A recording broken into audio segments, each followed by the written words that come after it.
November 10th, 2025 at exactly 5 p.m. Michelle, do you have our roll call? I'm sorry, I'm not used. Oh, So we're missing Sorry. Houston. Yep, everybody else but Don. Moving on to comments and correspondence, I believe we're gonna have a couple comments here during this, is that correct, Zeke? Yes, sir. Jessica, do you wanna go first, or who wants to go first? He can go first. Okay. Mine's related to the audit, so I don't know what yours is. No, yeah, just it was the short-term borrowing option. So I'll be Sure. brief. So the district really wants to say we appreciate the village's consideration with short-term borrowing. We, and the option. We understand that, and I hope you understand that we had multiple options to consider for short-term borrowing as we move into this kind of season where school districts naturally have kind of a dip in fund balance. We looked at additional borrowing options, and at this time, we don't need to move forward with the village advancing the levy, and we can go with a bank for our lending needs. But in the future, we do want to keep the door open. We think there's some efficiencies in keeping money within the tax base. And I think Zeke stated really eloquently in sharing the proposal, it's just a tax levy advancement, and then we just pay the interest rate. You guys are guaranteed to pay back because you're the ones transiting essentially our tax dollars. So yeah, basically, you guys send us the money before it's due, and then the district pays you the interest equivalents on your current investments. Did you guys have any questions that I can help to answer regarding, our need or kind of anything else? I did not. I think it's understood in our follow-up meeting, you guys were gonna, while very appreciative of the village's willingness to do so, you're gonna shop this out to a bank and just complete the financing there, because there's been some changes in the overall fiscal position. Okay, cool. You got it. I don't think, I don't wanna speak, I don't Please. think the village is against the conversation if it needs to come forward again. Yep. For whatever reason, for better or for worse, some of the other trustees, I'll just take it as they were, I don't know, more caught off guard. Nobody was there to present at the last meeting. Would you take it that way, Zeke? Yeah, I think More that's than right. the actual ask and the actual Yep. details of that, for whatever reason. So And I think the learning for us at the district is the next time something of this nature comes around, we can be present and be there for you guys, Sure. and we would like to do that. So, Sure. and again, we don't want to cut off any other partnerships or collaboration we want to have with the village. I think it's important to keep those lines of communication open. okay, awesome. Okay, thank you guys Thank very you much for for being your here. time tonight. Appreciate it. Thank you. Well, thank you. Take care, sir. Good night. Zeke, do you prefer Jessica now or after we get into item number 1? Either way. What do you prefer, Jessica? I just wanted to mention, I see that you're presenting us with a summary, which I appreciate. There was, I had access to this audit earlier. There was a detail that represented the library operations miscellaneous income as incorrect from our standpoint. It is income that we receive, but it's in our donations fund rather than our operations fund. So I just wanted to make note that there is a discrepancy in the audit based on our records that we will edit moving forward. So it was in, it should be in the operations fund, or No, it should not It should be in the Donations. donations. All you need to do is transfer the money then from the operations to the donations fund then, so. Okay. No public appearances this evening, so moving on to reading and approval of minutes from our last meeting of October 20th, 2025. Looking for a motion to approve those minutes. So moved. Sorry, we have a motion, we have a second? Can I second from afar? Yes, you can. Okay, I just seconded. All right, thank you, Linda. Any questions, comments on the October 20th, 2025 Finance Committee meeting minutes? All right, hearing none, all in favor of approval? Aye. Any opposed? All right, meeting minutes are approved. Moving on to new business, item number 1, 2024 audited financials presentation by Kevin Krasinski from Johnson Block. And if we need a motion, we will consider that. Okay, I know I introduced myself to several of you. I have a presentation document. I don't know if everyone's got one. But the audit, which has been out for months, the document itself is roughly 65 pages of highly technical financial information. There's also a required audit communication that goes along with it. And what I like to do is give a brief overview, rather than going page by page through the audit. Thank you. So the content of the audit report, and when I say the audit report, I'm referring to the financial statements, and I've got things laid out kind of in the order that they're in the report. The first thing that's in there is the independent auditor's report. That's technically our product, where we are giving an opinion on the financial statements to determine whether or not they follow generally accepted accounting principles from a material standpoint. And what you're looking for is an unmodified opinion, which means there's no modifications. It's a clean opinion, which is what you've got. So that's good. That's good when you go out to the financial markets and have to borrow money. They will pour through this. Rating agencies will pour through the rest of the audit and extrapolate financial information, and that's why they want an auditor to come in there to make sure that, you know, the policies that you're following, the numbers that you've got are in the required format, and all the disclosures are made. So there's a section in there that's called the fund financial statements. That's it's broken out into basically governmental funds, which is your general fund, your EMS fund, TIF districts, debt service fund, capital projects fund, and then you've got some other special revenue funds like we talked about with the library a couple minutes ago.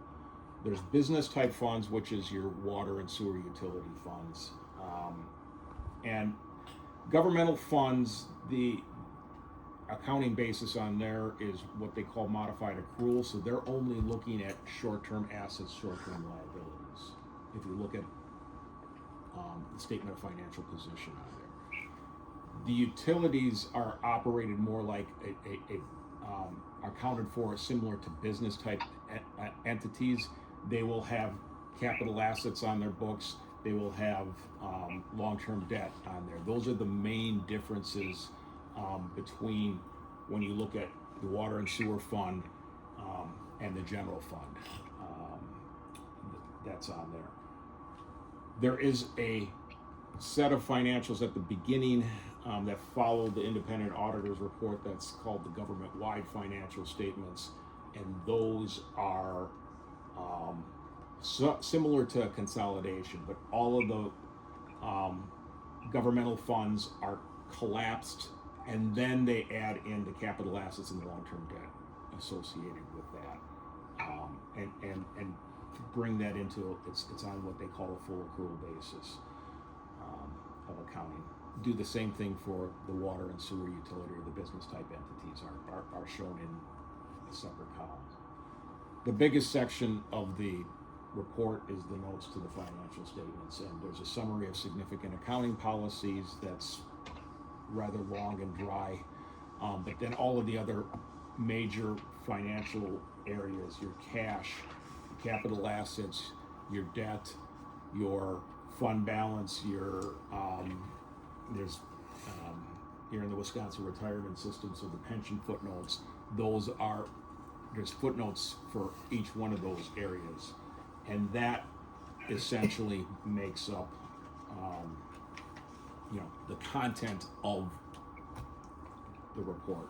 I'm going to hit some key areas in a little bit on there, but the required audit communication, which is a smaller document in there, it's got some boilerplate language that we need to communicate. There's really nothing of, I would say, importance that I need to point out in terms of the matters requiring communication. It's a standard communication. It includes the list of audit adjustments that we've made when we got in there and did the books. There's also what I would say are management recommendations in there, management letter recommendations that were in there, and what we had in there was pretty similar to the year before, similar to most entities that we audit. since there's adjustments in there, we've got to communicate what the material audit adjustments are on there. One of the things that held up the audit a little bit this year was trying to get information related to infrastructure assets that were contributed, that weren't put in by the village per se, but you've accepted those utility infrastructures, and we're just trying to say to get a process to get that done a little bit quicker. What entities were those? It was, do you remember the? Was it Meadenhund and Baxter? Yeah, it was. I'd have to pull up my spreadsheet, but there was three. I think there was three developments. Oh, Newman Homes No. was one of them, and some of the stuff over in the Murphy Business Park. All right. Thank you. Yeah. So, key financial results. I mean, I will expand a little bit more on there. The general fund, which is the main operating fund of the village, the fund balance decreased by roughly $256,000 last year, and that's mainly due to transfer out of over $1 million to the EMS for the subsidy and the prior year's deficit. Outside of that, yeah, I'll touch a little bit on that in a couple minutes, but you know, the unassigned fund balance, you know, on here it says 73%, but it's actually 50. I think that's the total fund balance. 65. It was, yeah, it's about 66% of the, yeah, actually it is 73% of the current year general fund expenditures, but we oftentimes look at what the next year's budget is going to be as a guide, and I'll touch on that in a minute. But water utility had operating income of $237,000, a decrease in cash flow of $125,000, and most of that was related to capital expenditures in the water utility. Sewer fund had an operating income of $145,000 and a decrease in cash flow of $598,000. Capital expenditures were $302,000, and they also, I point out, part of the decrease in cash in the sewer fund is there was an interfund loan to the DOTS fund for like $230,000. So the general obligation debt limit, which is the amount that you can borrow for general obligation debt, not necessarily utility revenue bond debt, was $43.2 million, and the debt that counted towards the limit was $14.4 million. Since the end of the year, you've refinanced some of your bond anticipation notes, and so that's gone up, but so has your debt limit since then. The next page on there, I've got a summary of the revenues and the expenditures that were just a summarized income statement for the general fund. That's what I'm referring to there. So the 2024 budget had budgeted revenues of $3,273,000. Actual revenues were $3,766,000. So you exceeded your budget and your revenues, and that was mainly building permits, developer fees, interest income. Your expenditures, you're little over 3.1, little less than $3.2 million budgeted, and you had a little bit more than $3.1 million in general fund expenditures, so you were under budget in your expenditures. You had budgeted other financing sources and uses that was mainly transfers out and transfers in. There were some transfers in, but you exceeded the budget there, and that again was mainly due to the EMS subsidy. So in summary, revenues were up and expenditures were down. Expenditures were slightly less than than budget. I don't know if they were down from the previous year, but But- yes, yeah. In terms of running a business, that's actually a very good place to be. Yeah. So, I mean, just, I guess, stopping there and point of emphasis is moving forward. I think it's your EMS fund and the stability of that is, I mean, beforehand I was asking Zeke and Michelle about what does 2025 look like? Are you going to have I know you probably had a budgeted subsidy into the EMS fund. Are you going to have to budget more for that? And I don't know what that's going to mean for your general fund, but you had a decrease in fund balance this year in the general fund of $256,000, and it's mainly tied to that, and that was 2 years worth really. It was 2024's, and then there was a deficit coming into from the end of 2023 that was all paid. And if we're going to have a deficit, it should be in public safety, in my mind. So I'll just leave it at that. Yeah, I think it's I'm every community is unique, but I'm seeing this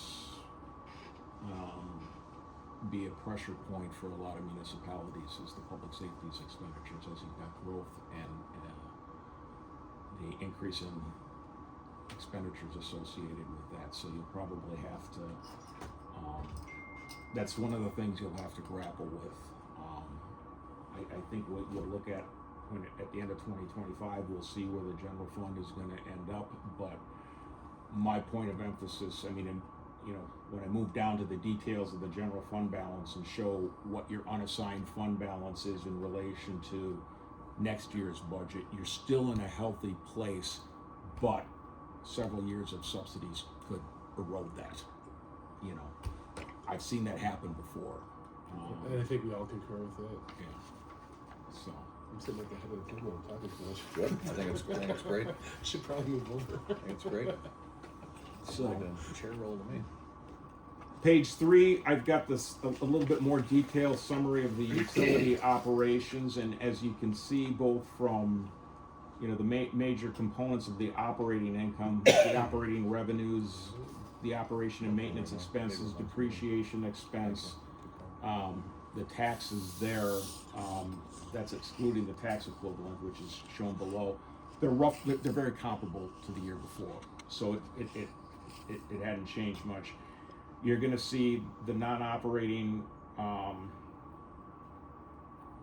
the stuff below the line, the non-operating revenues and expenditures really weren't material, but the capital contributions, the $1,009,471, the majority of that, not all of it, but the majority of that was a non-cash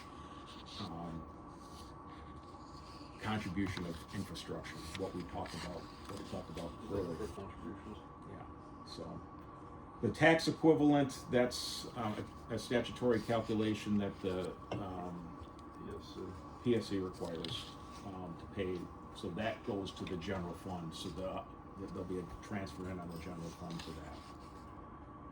The wastewater, utility, there was a little, again, running through the things there, a little uptick in some operation and maintenance expenses, which is why your operating income went down a little bit, but your revenues were pretty much flat there. So I guess it's, you still were in the positive there, but it's one of the things to, just monitor moving forward on there. So, and they also have a tax equivalent. I don't know if you're still calling it a tax equivalent, but it's more or less same thing, payment to the general fund that's budgeted. Page 4, I've shown the utility cash flow and the current position. So this is just basically cash inflows and outflows of, I'm comparing 24 to 23 on there, and you'll see the net cash flows for the water utility decrease from the previous year, but that's really had to do with the timing of the payment of some liability expenses that were accrued at the end of 23, and they were included in the 23s, but they weren't paid until 24. So all the cash went out, and again, that's a difference between basis of accounting. On the cash basis, we paid out more in 2024 than we did in 2023, but the actual expenses were related to 2023. So I always like to look at what they call the current position, your current assets less your current liabilities, and the current assets increased for the for the water utility, so you're in a better financial position. I think the cash position is higher than it was a year ago. On the wastewater side, the net cash used that I'm showing there is negative $598,000. But as I said before, there's two main reasons. One was there was some capital expenditures, and then there was the interfund loan that went to the docks. So, but current assets are still greater than the current liabilities by $2.2 million. So you're in pretty good cash position there. The last three pages, I got one is general obligation debt versus the capacity on there, and I've got the general obligation debt limit from 2020 through 2024, and then the outstanding general obligation debt that you've had there. And a little farther down, we show the equalized value that was there and compared to in 2020 to 2024.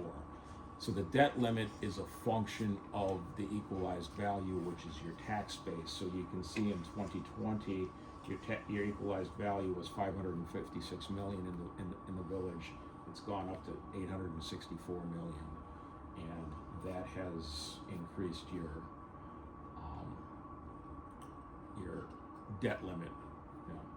I mean, I think you guys can talk to them about what caused the increase in the equalized value, but a lot of that was, I imagine, was TIF growth, and then there's inflationary growth that goes along with that. So, with the other communities that you work with, have you seen this type of growth?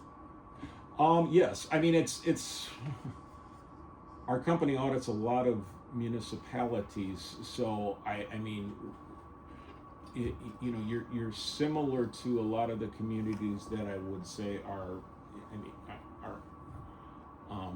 on the outskirts of. You're not a rural community, but you're not We're kind of on that cusp. the cusp, but yeah, I've seen. I mean, we're in Dane County. We audit a lot of Dane County communities, and some of them are really blowing up. We also have audited a lot of rural communities that, they're pretty flat, stagnant. Yeah, I mean they don't have real growth. So, but I mean I think a lot of that has been attributed to your TIFs that were there. Your $14.4 million debt is higher today than it was at the end of the year because I think you refinanced some of the bond anticipation notes into that. So you still have,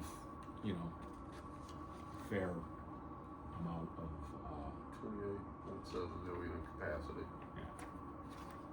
So, and page 6 is just a comparison of the fund balance, and I think what I wanted to do is I've got the unassigned fund balance, and basically fund balance is broken into 5 components. There's non-spendable, which is tied to long-term interfund advances.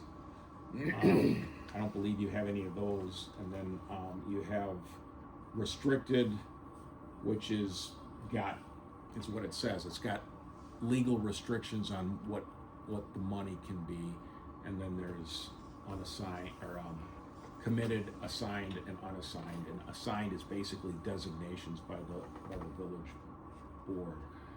In the past, you seem to have fair amount of designations, and you see that that's decreased and your unassigned has increased. So I mean, I think that's maybe one of the things you can talk about with you know, it's earmarking money for what the intended purposes are going to be for there. So, and finally, this page has got the general fund balance compared to what the total general fund expenditures, what the unassigned fund balance is, and usually that's a number that, I mean, when you get rated by rating agencies, they will look at that and try and you know, usually I guess the textbook one is they like to see 25 to 30%, and you're above that, so. I caution against just using that as you don't want to get a negative based budget and have subsidized things, but I think in the past there was a lot of transfers over to the capital projects fund to be used for infrastructure types developments, but that's something that you as village should decide in the budget process what to do with it. So that's my about 20-minute version of it. You know, I got any comments or questions? I know I supposed to stick around for village board, and I was probably gonna get a much more abbreviated run through at that point. I have just one question, and it goes back to the prior question I kind of had for you. When you look at the other communities that you serve, where do we sit? I would say your cash positions and your fund balance positions are strong. It has been. You've had growth, and with that growth comes service pressures, which the difficulty is within the operating budgets that you have, keeping that up in a levy limit environment. So so I think I will say you have a strong financial position, strong cash position in both the general fund and the utilities. It's the the EMS fund is probably the thing that you Well, that's one we can take that one because it's public safety, and I think all of us, from being a board member and from finance, that's always been our play.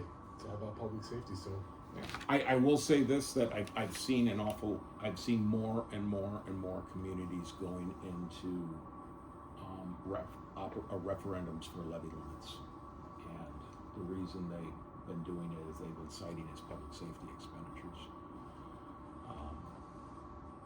Some have been successful, many have not been in terms of doing it. So, in your opinion, are we in a place where we don't have to go to referendum because we've been fiscally responsible? I mean, based on, I'm not saying specifically us, but what you see as you do this as a. You haven't had to yet. Yeah, so, and that's probably how I would answer that. I mean, I just, again, sometimes it ends up being a math equation in terms of, when you're limited to your operational increases because of levy limits, what happens inevitably is, the operating expenses just for your current services are increasing at a greater percent, and if you trend that out, you're gonna hit a line. Some of that has been, I would say, with a lot of the stimulus money with that happened with the ARPA money, that's pushed things down the road. Now I'm seeing people having to deal with it. So chickens are coming home. You put your ARPA money into a efficiency gain for your water and sewer system. So you bought a wireless read system with those funds, a one-time capital outlay. All right, any other Thank you. questions or comments for Kevin? We gotta switch because No, I think you're looking good in that chair.